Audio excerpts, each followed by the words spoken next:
이데일리 TV 인사이트로 이어가 보도록 하겠습니다. 우리 조금 더 깊게 들어가서 이야기를 나눠볼 텐데 본격적으로 시작하기 전에 중국 시장 출발 상황 좀 확인을 해볼게요. 일단은 중국 상해 종합지수는 강보합권 수준으로 약하게 출발을 했습니다. 어제 0.2%대 하락세로 거래를 마감했는데 아직까지 중국 상해 종합지수는 뭔가 뚜렷한 반등의 모멘텀은 찾지 못하고 있는 상황이고 홍콩 항생지수는 그래도 어제 어쨌든 0.7%대 상승세로 마감을 하고 오늘도 출발이 좋네요. 0.6%대 상승세를 나타내면서 홍콩 항생지수가 낙폭이 조금 더 깊었기 때문에 반발 매수세나 반등이 조금 더 크게 나오고 있는 것으로 보입니다. 일단은 홍콩이나 중국 상해 종합지수 모두 상승 출발 일단 한 상황입니다. 우리 시장의 흐름도 계속 지켜보시면서 중국 쪽의 상황도 함께 체크를 해보시기 바랍니다. 일본의 니케이 지수는 참고적으로 0.2% 정도 상승부를 켜고 있는 상황입니다.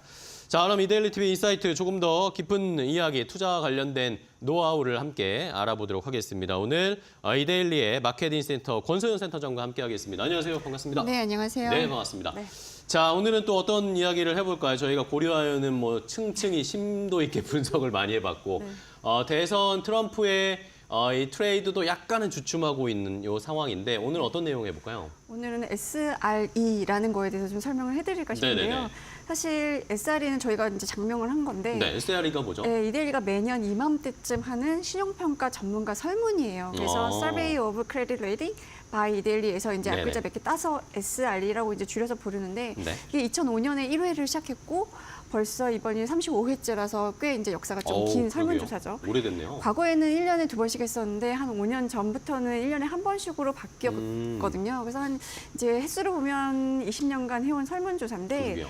이 설문은 신용평가사들이 기업의 신용등급을 제대로 평가하고 있는지 이 신용등급을 믿을만한가 이런 것들을 회사채 시장에서 종사하고 있는 전문가들을 상대로 이제 물어본 거예요. 신용평가를 하는 신용평가사들을 그럼 또 평가하는 거네요. 그렇죠. 그러니까 우리가 사실 신용평가하면 아마 이제 대부분의 분들은 개인 신용평가를 떠올릴 거예요. 아마 우리가 대출 받을 때 개인 신용평가에 따라서 이제 대출을 받을 수가 있으니까.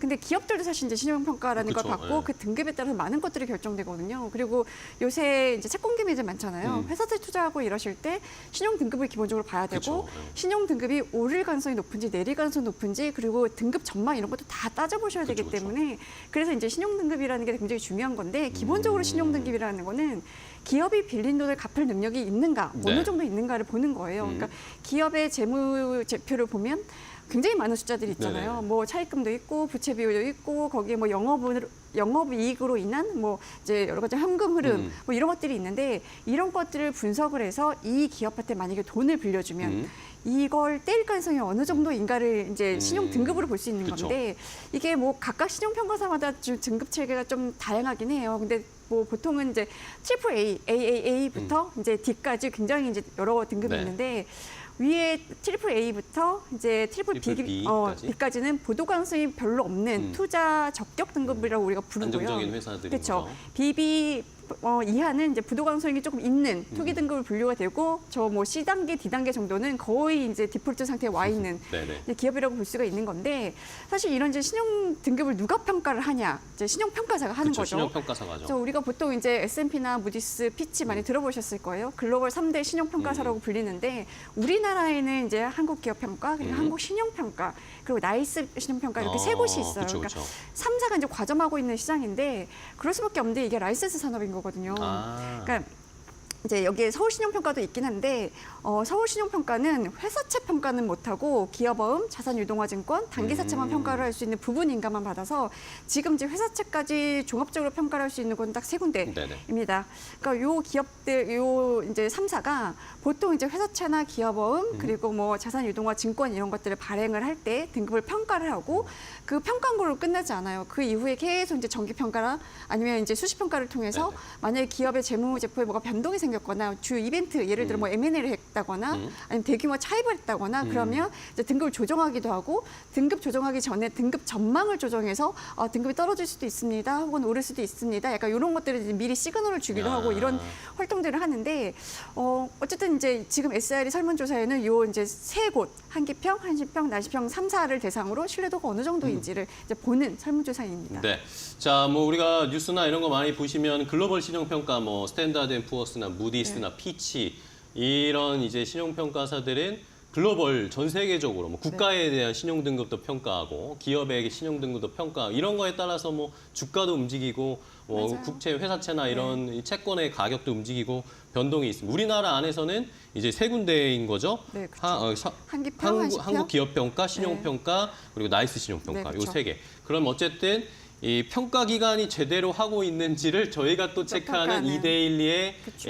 조사인 거네요. 그쵸. 그런 설문조사인 이게 거네요. 왜 시작됐는지를 좀 먼저 설명을 네네. 드리면 심평건보라는 건 아까 말씀드렸던 것처럼 금융위로부터 인가를 받아야 되는 네네. 이유가 이게 굉장히 공정하고 명확해야 되는 그쵸. 작업인 거거든요. 그러니까 굉장히 뭐 아마 심평사 가면 박사학위 받으신 분들도 많고 막 이래요.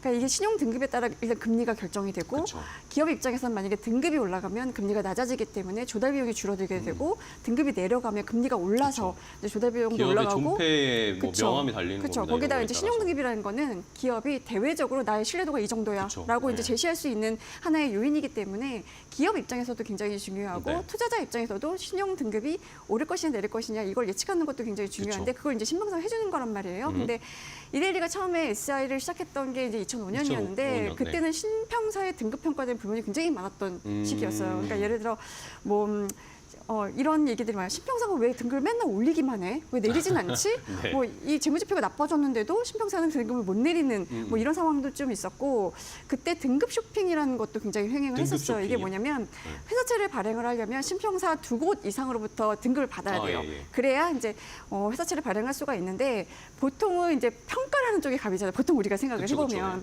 그래서 세 곳 중에 두 곳을 골라야 하니까 신평사들이 자기들한테 일감 맡겨달라고 우리한테 와서 신용평가를 받으세요. 이런 식으로 그러면 영업을 저희가 원래는 사실은 AA 정도밖에 안 되는데 트리플 A 드리겠습니다. 약간 이런 식으로 저희한테 조건을 조사를 맡기세요. 조금 더 좋게 이제 제시를 하거나 이러면 이제 뭐 세 군데가 제시하는 조건을 보고 골라서 이제 신평사 두 잘 곳을 나온데 두 개를 골라서 뭐 주기도 하고 뭐 세 곳이랑 다 평가 계약을 해요. 그리고 나서 등급을 받아봐요. 그리고 나서 등급이 만약에 세 군데가 좀 다르면 좋은 곳 두 곳이랑만 계약을 하고 나머지는 네, 계약을 그렇죠. 해지하거나 버리겠죠. 뭐 이런 경우도 있었고 신용 등급이 나왔는데 이건 공시하지 말아주세요라고 부탁을 하는 경우도 네. 있었고. 한편으로는 이제 신용 등급을 원하는 대로 안 주면 뭐 대기업 같은 경우는 계열사가 굉장히 많잖아요. 그쵸, 그러면 어떤 계열사에 대해서 신용 등급을 좀 원하는 대로 안 줬다 그러면 다른 그룹 내에서 저기 맡기지 마. 저기 하지 마. 네, 이런 식으로 이제 한 곳을 왕따로 만들어 버리거나 네. 그러니까 이제 신용 등급이 제대로 매겨질 리가 만무했고 투자자들 입장에서는 그러니까 돈을 빌려주는 쪽 입장에서는 이 등급을 믿어도 돼? 라는 그러니까요. 얘기가 이제 나오기 시작한 거예요. 그러니까 이렇게 재무 위험을 제대로 이제 시장에 알리는 역할을 소홀하다 보니까 뭐 해운사나 건설사들 줄줄이 부도났던 시절이 좀 있었잖아요. 그럴 때 미리 이런 불안을 이제 시장에 알리는 역할을 좀 못했고 그러면서 부도가 난 다음에 뭐 C나 D로 이제 강등하는 그러니까 사후 약방문 그러니까 약간 뒷북 그러면 이제 조정인 뭐 거죠. 취지가 무색해지는 그쵸. 거잖아요. 그러니까 이제 대응도 미흡했다는 지적이 나와서 그렇다면 이런 이제 신평사들의 행태에 여기 채권 시장에 있는 사람들이 약간 이제 너무 속 터진다 이러니까 그러면 신평사를 평가를 해보자. 그러니까 신평사 스스로 자정 작업을 할 수 있게 우리가 평가를 한번 해보자. 그래서 전문가들한테 뭐 이렇게 여러 전문가들한테 이제 물어봐서 신뢰도가 이렇게 떨어졌으니 거기에 대해서 좀 자정 작업을 좀 해라라는 의도로 시작을 했던 건데. 그게 이제 20년 정도 돼가면서 제가 보기에는 그 사이에 신용 이벤트도 많이 줄었고 그리고 어느 정도 자정이 됐다고 이제 저희는 자평을 하고 있습니다. 네. 자, 어쨌든 이렇게 기업들을 평가하는 신용평가사들도 평가를 받아야겠죠. 네. 뭔가 제어하거나 감시할 수 있는 그런 게 없으면 이 시장이 왜곡되니까 그렇죠. 그런 취지에서 저희 이데일리가 이렇게 20년 가까이 조사를 하고 또 그것에 대한 결과를 알려드리고 있습니다.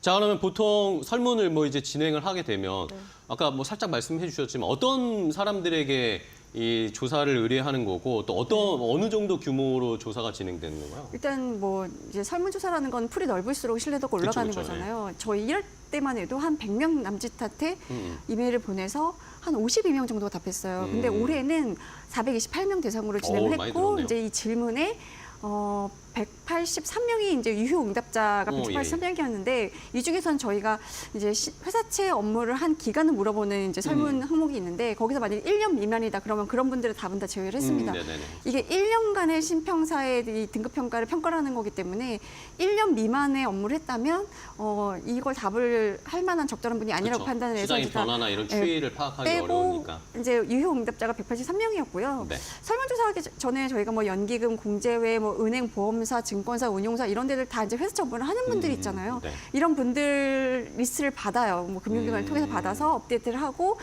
이메일로 설문지를 보내고 이게 설문이 굉장히 길기 때문에 잘 답을 안 하시는 분들이 많습니다. 그럼 이제 전화를 다 돌리죠. 네. 전화해서 설문 좀 해줘. 답 좀 보내주십시오. 그러니까 신용평가 시장의 발전을 위해서 네네. 답을 좀 부탁드립니다. 네. 약간 이런 식으로 해서 올해는 지난 4일, 그러니까 지난 4일부터 14일까지 한 열흘간 진행을 했고 그 결과가 이제 오늘 아침에 기사로 다 나갔습니다. 아, 그렇습니다. 네. 이번 달에 진행을 했네요. 이번 달에. 지난달. 지난달. 네네, 그쵸. 10월 4일부터 10월 네, 14일까지 그쵸. 지난달에 진행을 한 네. 건데. 자, 그러면은 뭐 결과가 나왔으니까 기사로도 공개를 해 드렸지만 네네. 한번 확인을 해 볼까요? 신평사들 신뢰 등급 좀 높아졌습니까? 그러니까 믿을만 제가 합니까? 아까 많이 자정작이 됐다고 네네. 말씀드렸잖아요. 이게 5점 만점에 몇 점을 줄 거냐는 식으로 이제 물어보는데 5점은 가장 신뢰할 만하다. 네, 그렇죠. 5점 1점은 만점에. 정말 못 믿겠다. 네네. 근데 올해 신뢰도가 4.0이 나왔어요. 근데 4.0이요? 작년에 4.01을 기록해서 처음으로 4점을 넘었고 역대 최고를 기록했는데 아까 사실 그 헤드라인이 뭐 역대 최고라고 나오긴 했지만 작년이 이제 역대 최고로 네. 4.01이었고 0.01포인트의 올해는 차이. 조금 줄어들긴 했지만 이게 2년 연속 4점을 넘었다라는 거는 이제는 신평사들의 신용 등급을 믿을만하다, 신뢰할만하다라고 이제 시장이 보고 있다는 이게 의미로 꽤 늦게 나온 거 아닙니까? 보통 높죠, 수준은 높죠. 어느 정도 나왔나요? 보통 그러니까 저희가 그쵸, 2005년 1회 때 3.23으로 시작을 했거든요. 3.23. 그 해마다 이제 크레딧 이벤트가 터지고 신평사들이 대응이 좀 부족하고 이러면 뭐 떨어지기도 했다가 네. 또 오르기도 했다가 막 이랬는데 2011년 13회 때가 3.0으로 최저를 찍었어요. 아이고, 네. 그리고 쭉 이제 뭐 오르락 내리락 하다가 24회 이후에 3.5 이상을 꾸준히 유지하다가 32회 때 3.93까지 올라갔는데 이제 33회 때 레고랜드 사태가 터졌죠. 아, 예. 그래서 3.87로 떨어졌다가 이제 작년에 4점을 넘었고 올해도 4점대를 유지를 했으니까 뭐 이거는 굉장히 이제 신뢰도가 올라갔다라고 볼 수 있는 거고요. 네. 저희가 신용평가사별로도 물어봐요. 이 순위에 또 굉장히 민감하거든요. 그렇죠. 근데 이거 한번 비교해 볼까요? 차이가 그렇게 크지는 않은데 저기 지금 그래프 보시는 네네. 것처럼 한기평이 이제 올해 1등을 했고 3.86점을 받았고요. 한신평이 2등 했고 나이스 신평이 3위를 했는데 3.73. 보통 그동안에 이제 조사 결과를 보면 한신평이 대체로 이제 1위를 많이 좀 해온 편이었거든요. 그래서 뭐 신평사의 전통의 강자라는 이제 별명도 좀 있긴 한데 32회 때 한번 한신평한테 1위를 내준 적이 예. 있었는데 그때 무슨 일 있었나요? 뭐 사실 근데 이게 그 해에 어떤 그러니까 등급을 뭐 누가 먼저 선제적으로 올렸냐 그리고 누가 따라 올렸냐 이런 것들이 조금 영향을 주긴 해요. 근데 그 해에 이제 아마 한기평이 조금 이제 좀 늦어졌던 상황이 있었던 거고 근데 또 이게 레고랜드 사태 터진 그 해에는 이제 한신평이 그 꼴찌를 했죠. 그러니까 그때는 레고랜드 건설 그쵸. 때문에 이제 네. 강원도가 강원 중도개발이라는 공사를 세웠는데 그 강원 중도개발이 강원도의 지급 보증을 받아서 ABCP를 발행을 했잖아요. 근데 네네네. 그때 이 평가를 한신평이랑 서신평이 했거든요. 아. 근데 보증을 섰던 강원도가 안 갚겠다고 이제 하면서 그쵸. 디폴트가 났고 강원도와 같은 등급으로 이제 기업업이니까 사실 체계가 좀 잘나서 최고 등급이 A1을 줬던 이제 한신평이 부랴부랴 뭐 C로 낮추고 막 이런 사건들이 좀 있었는데 그것 때문에 이제 이 사실 강원 중도개발의 재무제표상으로는 굉장히 좀 취약한 곳이었는데 그쵸. 강원도의 보증 때문에 이제 최고 등급을 줬던 거라서 이거를 미리 예측을 못했나 뭐 이런 이제 지적이 그러게요. 좀 나오면서 뭐 꼴등으로 내려갔다가 올해는 이제 2위로 좀 다시 올라왔고. 뭐 사실 이제 설문조사할 때 각 신평사들이 내는 보고서 만족도도 평가를 해요. 저희가 네. 신평사의 보고서는 사실 증권사에 있는 애널리스트들도 참고할 정도로 굉장히 깊이가 있고 증권사의 애널리스트 리포트는 사실 약간 전망이 좀 많이 반영이 네네네. 됐다면 신평사 애널리스트의 보고서는 현재 상태가 많이 현재를 반영이 됐기 분석하는. 때문에 현재 상태 팩트를 알고 싶으면 저는 이제 신평사 보고서를 보라라고 이제 추천을 많이 하는데 평가 보고서를 자주 이용하는 신평사로는 한신평, 나신평, 한기평 순이었고요. 세미나도 많이 합니다. 그러니까 네네. 이 시장 사람들을 대상으로 이제 실제로 오프라인이나 온라인으로 이제 모여서. 설명을 하는 이제 세미나도 하는데 이 세미나 만족도는 나신평, 한신평, 그래요? 한기평 순이었어요. 이게 많이 다르죠. 신뢰도와 그러게요. 이제 보고서 그리고 세미나 만족도가 각각 다른데 어쨌든 이건 이제 시장 참여자들이 이렇게 평가를 함으로써 그 다음에 우리가 세미나를 어떻게 바꿔야겠구나, 뭐 아니면 보고서 양식을 좀 어떻게 바꾸거나 보고서를 전달하는 방식을 어떻게 바꿔야겠구나 이런 여러 가지 논의가 이루어지기 때문에 그런 면에서도 보면 이 설문조사가 각사에 굉장히 도움이 되지 않나 하는 생각이 좀 듭니다. 그렇습니다. 자, 일단은 뭐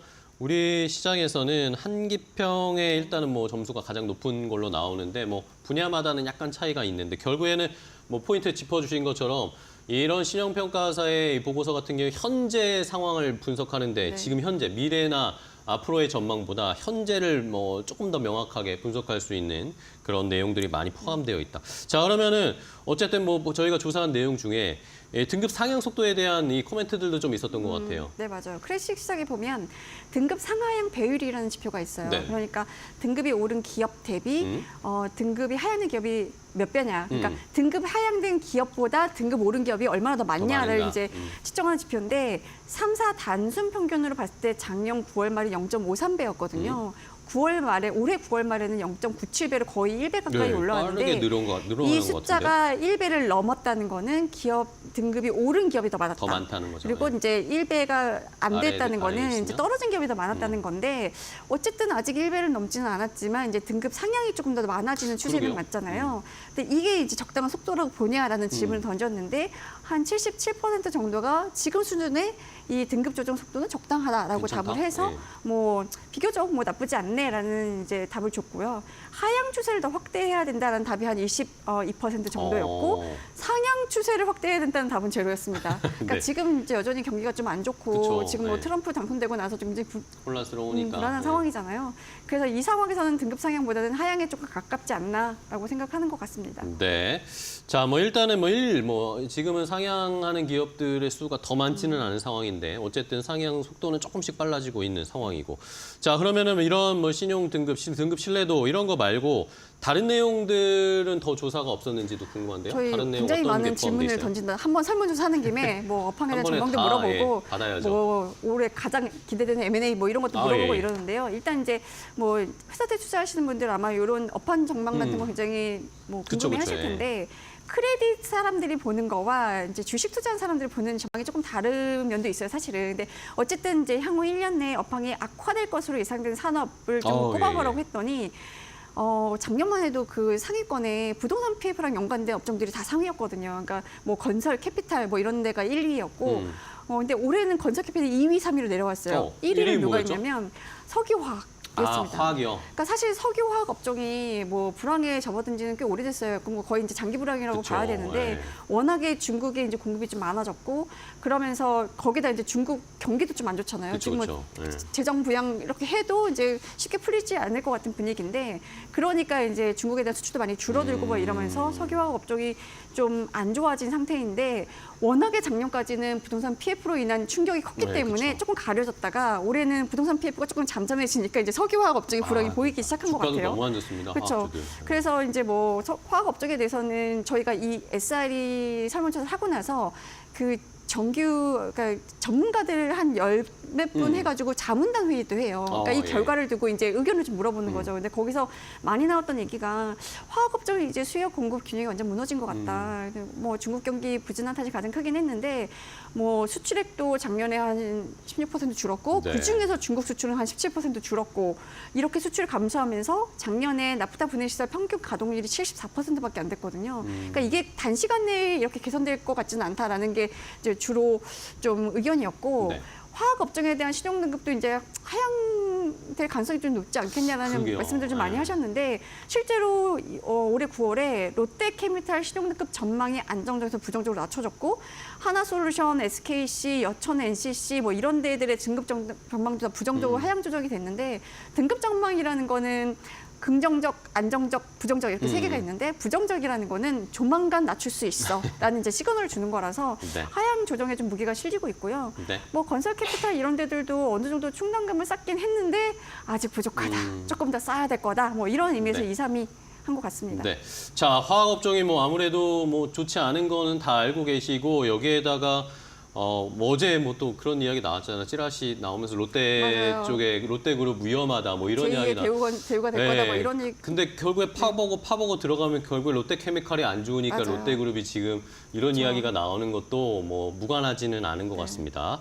자, 일단은 뭐 시간 관계상 뭐 마지막으로 하나만 좀 여쭤보면 어쨌든 요게 조사가 아까 10월 달에 진행됐다고 했잖아요. 네. 그러면은 대선과 관련된 미국 대선과 관련된 전망도 혹시 질문이 포함되죠? 조금 간단하게 듣고 마무리해 볼까요? 그 10월 초였기 때문에 사실 대선 결과가 안 나왔을 네, 때였거든요. 그리고 이걸 가지고 자문단 회의할 때는 대선 결과 나왔던 시기였는데 예. 사실 미국 대선 결과가 크레딧 시장에 미칠 영향을 묻는 이제 5점 척도 질문의 답은 3.51이었어요. 그러니까 미국 대선 결과가 우리나라 경제나 시장에 영향을 상당히 미칠 거다라고 그쵸? 보시는 네. 건데 사실 도널드 트럼프 전 대통령의 재집권이 한국 회사에 미칠 영향 크게 보면 이제 세 가지거든요. 금리, 환율, 그리고 이제 고관세 이런 거에 따른 이제 기업별 신용 리스크 정도인 건데 워낙에 이제 고관세가 너무 크니까 뭐 이 수출업종은 이제 피해를 받을 수밖에 없는 거고 금리나 사이클의 제동이 걸릴 가능성이 높다는 얘기를 많이 하잖아요. 네네. 재정 정책 하게 되면 물가 오를 수밖에 없고 그러면 금리나 속도를 좀 늦출 수밖에 없고 그리고 이제 뭐 국제 발행 늘어나면서 금리는 이제 자연스럽게 오를 수밖에 없는 건데 거기에 더해서 지금 기업별로 보면 보호무역 정책 그리고 이제 전통 제조업 부활이라든가 뭐 화석연료 우대 정책 이런 것 때문에 일단 2차 전지, 반도체 뭐 수없이 얘기했지만 자동차 업종, 네. 철강 업종 이런 데들은 타격이 불가피하지 않겠냐. 그러면 이런 업종들의 신용 등급에 영향을 미칠 수밖에 없다라고 이제 시장은 보고 있습니다. 네, 알겠습니다. 자, 이렇게 저희 이데일리에서 진행하는 SRE 설문, 이 신용평가사들을 평가하는 저희의 설문조사와 관련해서 요걸 통해서 뭐 현재 시장의 분석이라든지 앞으로에 대한 전망들을 함께 또 도출해낼 수 있는 그런 조사 결과를 한번 알려드렸습니다. 오늘 또 좋은 인사이트가 되셨기를 빌겠고요. 권서연 센터장과 함께 이야기 나누는데요. 좋은 인사이트 주셔서 감사하고 다음 시간에 또 뵙도록 하겠습니다. 네. 고생 많으셨습니다. 감사합니다. 맞습니다.